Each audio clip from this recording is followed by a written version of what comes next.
PSY hit ലിസ്റ്റിൽ ഉൾപ്പെട്ടിരിക്കുന്നവരിൽ അധികവും RSS BJP നേതാക്കളെന്ന് NIA. 3 ഇടങ്ങളിൽ നിന്ന് പിടിച്ചെടുത്ത ഹിറ്റ് ലിസ്റ്റിൽ RSS നേതാവ് വത്സൻ തില്ലങ്കേരിയുടെയും ഹിന്ദു ഐക്യവേദി സംസ്ഥാന അധ്യക്ഷ KP ശശികലയുടെയും പേരുകൾ ഉൾപ്പെട്ടിരിക്കുന്നു. പട്ടികയിൽ ഉൾപ്പെട്ട റിട്ടയർഡ് ജഡ്ജി ആലുവ സ്വദേശിയാണ്. മറ്റ് 2 ആലുവ സ്വദേശികളെ കുറിച്ചുകൂടി ഹിറ്റ് ലിസ്റ്റിൽ പരാമർശമുണ്ട്. ഹിറ്റ് ലിസ്റ്റ് തയ്യാറാക്കുന്ന റിപ്പോർട്ടേഴ്സിന് 36 ചോദ്യങ്ങൾ അടങ്ങിയ ക്വസ്റ്റ്യനെയർ നൽകും. കൃത്യം ആസൂത്രണം ചെയ്യുന്ന രീതി എങ്ങനെയെന്ന് വ്യക്തമാക്കുന്നതാകും ഈ ചോദ്യങ്ങളെന്നും NIA പറയുന്നു. ഡാൻ കുര്യൻ വിവരങ്ങളുമായി. ഡാൻ, ഇങ്ങനെ ഒരു ഹിറ്റ് ലിസ്റ്റിനെ കുറിച്ച് നമ്മൾ മുൻപും കേട്ടിട്ടുണ്ട്. പക്ഷേ ഇത് 977 ഏതാണ്ട് 1000-ഓളം പേരുടെ പേരടങ്ങുന്ന പട്ടിക. എങ്ങനെ കൊല്ലണം, എന്തൊക്കെയാണ് അവരുടെ വിശദാംശങ്ങൾ എന്ന് അങ്ങനെ സമഗ്രമായ ഒരു റിപ്പോർട്ട് ഇപ്പോൾ NIA കോടതിയിൽ സമർപ്പിച്ചു എന്നാണ് മനസ്സിലാക്കുന്നത്. എന്തൊക്കെ വിവരങ്ങളാണ് നമുക്ക് നൽകാൻ കഴിയുക?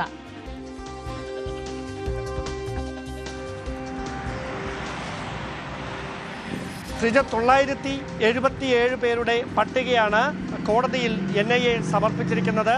അതിൽ പ്രധാനപ്പെട്ട പേരുകൾ ഒന്നും തന്നെ ഈ റിപ്പോർട്ടിൽ എടുത്തു പറയുന്നില്ല എങ്കിലും നമുക്ക് ലഭ്യമാകുന്ന ഡൽഹിയിലെ NIA വൃത്തങ്ങളിൽ നിന്ന് ലഭ്യമാകുന്ന സൂചനകൾ അനുസരിച്ച് 3 പേരുടെ ലിസ്റ്റിൽ, അതായത് 3 സ്ഥലങ്ങളിൽ നിന്ന് പിടിച്ചെടുത്ത ഹിറ്റ് ലിസ്റ്റിൽ RSSന്റെ പ്രധാന നേതാവായ വത്സൻ തില്ലങ്കേരി, അതോടൊപ്പം ഹിന്ദു ഐക്യവേദിയുടെ സംസ്ഥാന അധ്യക്ഷയായ KP ശശികല എന്നിവരുടെ പേരുകൾ 3 ഇടങ്ങളിൽ നിന്ന് കണ്ടെത്തിയ ഹിറ്റ് ലിസ്റ്റിൽ ഉൾപ്പെട്ടിട്ടുണ്ട് എന്നതാണ് പ്രധാനപ്പെട്ട കാര്യം. അതോടൊപ്പം 36 ചോദ്യങ്ങൾ അടങ്ങുന്ന ഒരു ക്വസ്റ്റ്യനെയർ റിപ്പോർട്ടേഴ്സ് എന്ന ഈ ഹിറ്റ് ലിസ്റ്റ് തയ്യാറാക്കുന്ന പോപ്പുലർ ഫ്രണ്ടിൻ്റെ ഒരു പ്രത്യേക പരിശീലന വിഭാഗമുണ്ട്.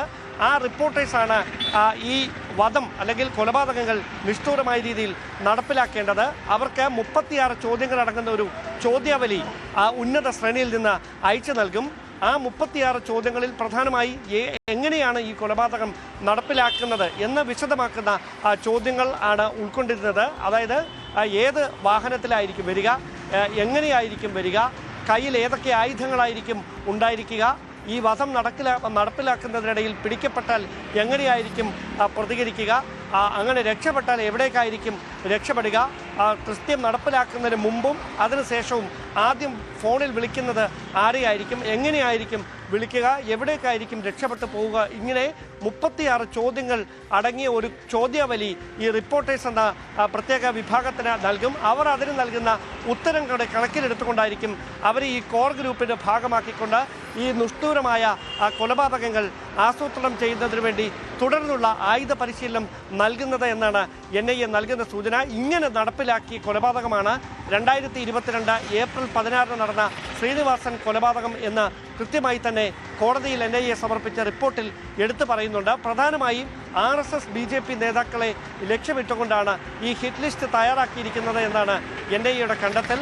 ഈ 977 പേരിൽ 500 പേരുടെ പട്ടിക ഒരു സ്ഥലത്ത് നിന്നാണ് കണ്ടെത്തിയിരിക്കുന്നത്. അതിൽ ഭൂരിഭാഗവും RSS BJP നേതാക്കളാണ് എന്നാണ് NIA നൽകുന്ന സൂചനകൾ. ഇതുമായി ബന്ധപ്പെട്ട് 2022 സെപ്റ്റംബർ 22-നും 28-നും ഇടയിൽ വ്യാപകമായ പരിശോധന സംസ്ഥാനത്തിൻ്റെ വിവിധ ഇടങ്ങളിൽ എൻഫോഴ്സ്മെൻറ്റ് ഡയറക്ടറേറ്റും NIAയും സായുധ പോലീസ് സംഘത്തിൻ്റെ അകമ്പടിയോടെ, സായുധ സേനയുടെ അകമ്പടിയോടെ തന്നെ വ്യാപകമായി നടത്തിയിരുന്നു. അങ്ങനെ 250-ലേറെ പോപ്പുലർ ഫ്രണ്ടിൻ്റെ പ്രമുഖ നേതാക്കൾ ഉൾപ്പെടെ അറസ്റ്റിലാകുന്ന സാഹചര്യത്തിലേക്ക് കാര്യങ്ങൾ എത്തിച്ചു.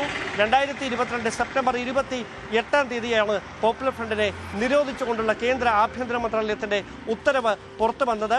പക്ഷേ അപ്പോൾ മുതൽ ഇതിൻ്റെ 2ാം നില നേതാക്കൾ സ്ലീപ്പിംഗ് സെല്ലുകളായി പലതരത്തിൽ സമൂഹ മാധ്യമങ്ങളിലെ വാട്സാപ്പ്, ടെലഗ്രാം ആപ്പുകൾ ഉപയോഗിച്ചുകൊണ്ട് ക്ലോസ്ഡ് ഗ്രൂപ്പുകളിലൂടെ പ്രവർത്തിക്കുന്നുണ്ട്. അവർ ഇപ്പോഴും സജീവമായി പ്രവർത്തിച്ചുകൊണ്ടിരിക്കുകയാണ് എന്നാണ് NIAയുടെ കണ്ടെത്തൽ. അതുകൊണ്ട് അവരുടെ വേലിറക്കുന്നതിന് വേണ്ടിയുള്ള കൃത്യമായ അന്വേഷണം NIAയുടെ ഭാഗത്തു നിന്ന് ഉണ്ടാകും. അവരുടെ സാമ്പത്തിക സ്രോതസ്സുകൾ ഇപ്പോഴും അടഞ്ഞിട്ടില്ല. വിദേശ രാജ്യങ്ങളിൽ നിന്ന്, പ്രത്യേകിച്ച് ഗൾഫ് രാജ്യങ്ങളിൽ നിന്ന് ചാരിറ്റി പ്രവർത്തനങ്ങൾക്കെന്ന പേരിൽ ഇപ്പോഴും പണം ഒഴുകിക്കൊണ്ടിരിക്കുകയാണ്. മറ്റ് പല പേരുകളിൽ ആ പണം ഹവാല ഇടപാടിലൂടെ ഇവർക്ക് എത്തുന്നു എന്നാണ് NIAയുടെ കണ്ടെത്തൽ. ആ പണം ഉപയോഗിച്ചുകൊണ്ടാണ് ആലുവയിൽ ഉൾപ്പെടെ ആയുധ പരിശീലനം നൽകുന്നത് എന്നും ഈ റിപ്പോർട്ടിൽ എടുത്തു പറയുന്നുണ്ട്. സംസ്ഥാനത്തിൻ്റെ വിവിധ ഇടങ്ങളിൽ വനമേഖലകൾ കേന്ദ്രീകരിച്ചുകൊണ്ട് ഉൾപ്പെടെ ഈ ആയുധ പരിശീലനം നൽകിയതിൻ്റെ തെളിവുകൾ കണ്ടെത്തിയിട്ടുണ്ട് എന്നും അതിൻ്റെ പ്രധാനപ്പെട്ട തെളിവുകൾ ദേശീയ അന്വേഷണ ഏജൻസി NIA കോടതിയിൽ കൈമാറിയിട്ടുണ്ട് എന്നുമാണ് നമുക്ക് ലഭിക്കുന്ന സൂചനകൾ. ഗൗരവതരമായ ഒരു കണ്ടെത്തൽ NIAയുടെ ഭാഗത്തു നിന്നുണ്ടാകുമ്പോൾ സംസ്ഥാന ഇന്റലിജൻസ് വിഭാഗം ഈ കണ്ടെത്തലുകളുടെ അടിസ്ഥാനത്തിൽ ഈ വത്സൻ തില്ലങ്കേരി ഉൾപ്പെടെയുള്ള RSS നേതാക്കൾക്ക് ഏതെങ്കിലും തരത്തിൽ സുരക്ഷ വർദ്ധിപ്പിക്കാനുള്ള ശുപാർശ ആഭ്യന്തര വകുപ്പിന് കൈമാറുമോ എന്നതാണ് ഇനി അറിയാനുള്ളത്. എന്തായാലും ഗൗരവതരമായ ഒരു കണ്ടെത്തൽ NIAയുടെ ഭാഗത്ത് നിന്ന് ഈ ഒരു ഘട്ടത്തിൽ ഉണ്ടാകുമ്പോൾ ഈ ഓപ്പറേഷൻ ഒക്ടോപ്പസ് എന്ന പേരിൽ 2022 സെപ്റ്റംബർ അവസാന വാരം തുടക്കമിട്ട വ്യാപകമായ പരിശോധനയ്ക്ക് അടുത്ത ഒരു ഘട്ടത്തിലേക്ക് കടക്കുന്ന സാഹചര്യമാണ് ഇപ്പോൾ ഉരുത്തിരിഞ്ഞിരിക്കുന്നത്. ഈ പേരുകളിലേക്ക് വരുമ്പോൾ ഇപ്പോൾ വത്സൻ തില്ലങ്കേരിയുടെ ആദ്യ പ്രതികരണം ചോദിക്കുമ്പോൾ അതിൽ അസ്വാഭാവികതയില്ല, ഇത് പ്രതീക്ഷിക്കുന്നതാണെന്നൊക്കെ പറയുന്നുണ്ട്. എങ്കിൽ പോലും ഒരു ജില്ലാ ജഡ്ജി, ആലുവ സ്വദേശിയായ ഒരു ജില്ലാ ജഡ്ജിയുടെ പേര് പറയുന്നു. കേരളത്തിലെ അറിയപ്പെടുന്ന RSS BJP നേതാക്കളുടെ പേരുണ്ട്. അങ്ങനെയെങ്കിൽ ഇത് എത്രത്തോളം ഗൗരവമായി NIA എടുക്കാൻ സാധ്യതയുണ്ട്? ആ ഗൗരവം അതേ നിലയ്ക്ക് തന്നെ സംസ്ഥാന സർക്കാരിലേക്കും എത്തില്ലേ?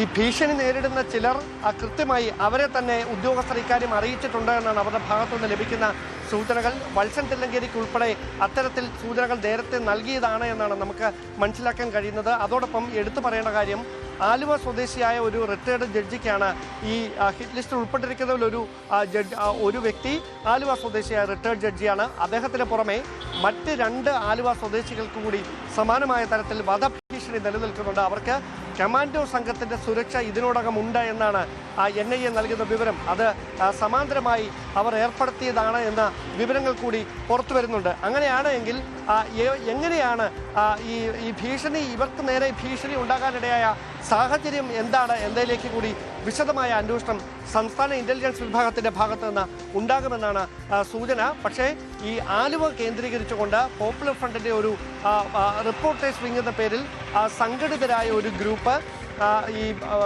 രാജ്യസുരക്ഷയ്ക്ക് ഭീഷണിയാകുന്ന തരത്തിൽ പ്രത്യേകിച്ച് വർഗീയ കലാപങ്ങൾ ലക്ഷ്യമിച്ചുകൊണ്ട് പ്രവർത്തിച്ചിരുന്നു എന്നതിൻ്റെ വ്യക്തമായ തെളിവുകൾ ഇവരെ പിടിച്ചെടുത്തവരുടെ പക്കൽ നിന്ന്, അവരുടെ ഓഫീസുകളിൽ നടത്തിയ റെയ്ഡുകളിൽ നിന്ന് കണ്ടെത്തിയിട്ടുണ്ട്. അത് പാംഫ്ലെറ്റുകളുടെ രൂപത്തിലും എഴുതി തയ്യാറാക്കിയ ലിസ്റ്റുകളുടെ രൂപത്തിലും ഡിജിറ്റൽ ഡിവൈസുകളുടെ രൂപത്തിലും ഈ തെളിവുകൾ കോടതിയിൽ കൈമാറിയിട്ടുണ്ട് എന്നാണ് NIA വ്യക്തമാക്കുന്നത്. ശരി, ഡാൻ കുര്യനാണ് വിവരങ്ങൾ നൽകിയത്. തിരുവനന്തപുരത്ത് നിന്ന് വളരെ സുപ്രധാനമായ ഒരു റിപ്പോർട്ടാണ് NIA കോടതിയിൽ സമർപ്പിച്ചത്. അതിന്റെ വിവരങ്ങളാണ് പുറത്തുവരുന്നത്. 977 പേരെ വധിക്കാൻ ലക്ഷ്യമിട്ടുള്ള പട്ടിക പോപ്പുലർ ഫ്രണ്ട് തയ്യാറാക്കിയെന്നാണ്. ആ പട്ടികയിൽ RSS നേതാവ് വത്സൻ തില്ലങ്കേരിയും ഹിന്ദു ഐക്യവേദി നേതാവ് KP ശശികലയും ഒക്കെ ഉൾപ്പെടുന്നുണ്ട്. ഒരു ജില്ലാ ജഡ്ജിയുടെ പേര്, മുൻ ജില്ലാ ജഡ്ജിയുടെ പേരും ഈ പട്ടികയിലുണ്ട് എന്ന വിവരങ്ങളാണ് പുറത്തുവരുന്നത്. തുടർന്നും ഈ വിഷയം വളരെ വിശദമായി തന്നെ ന്യൂസ് 18 പിന്തുടരുന്നതാണ്. ഈ പ്രതികരണങ്ങളിലേക്കുമൊക്കെ നമുക്ക് പോകാം. അതോടൊപ്പം